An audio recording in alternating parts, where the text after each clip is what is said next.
shpejt e shpejt, çfarë kishim dhe një sugjerim të fundit? Tani kemi këto problemet tharjen e buzëve, sidomos nga i ftohti, të njëjtën gjë vaj ullir mund të përdorim për duar që na thahen, kurse për buzët kemi mjaftueshëm është gjalpi.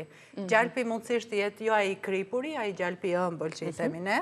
Mund të përdorim mjaltin, mjalti është i shkëlqyer. Unë zakonisht mjaltin para se të flë, i lyej buzët me mjalt, ri pak edhe më zë gjumi me atë, edhe konsumoj gjatë gjumit që nuk e di. E pra se thash se të flesh me mjalt në buzë. Po fle me mjalt në buzë, por që varet gjithmonë nga pozicioni i gjumit. Nëse flen kuris edhe mund të shërbej për mirë për hidratim. Në fakt, unë i them dhe gocës, bukuria do sakrifica. Kështu që mund edhe të rim atë gjysmore kështu në krevat që të veproja i mjalti, edhe na mbërson kështu si paradarke. Mund ta përdorësh, mund ta konsumosh. Mund të përdori me vaj ulliri, me sheqer, mjalti. Duke i bërë dhe një skrap dhe më pas një lyerje me mjalt. Skrapi është i shkëlqyer për buzët, duke përdorur vetëm vaj kështu mjalt edhe sheqer. Po, një përzierje e mirë dhe më pas i bëjmë një skrap buzëve dhe më pas kjo ka dhe një të mirë që qëndron në buzë.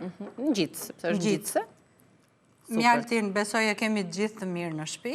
Kështu që pak edhe na takon të konsumojmë për bukurinë. Edhe ja vleti që ta shpjegonim edhe këtë maskë për buzë, duke qenë se ditët vinë të ftohta, temperaturë thahen duart, fytyra, buzët po ashtu, dhe ju do të keni buzë më të plota, më të shëndetshme, më të hidratuara.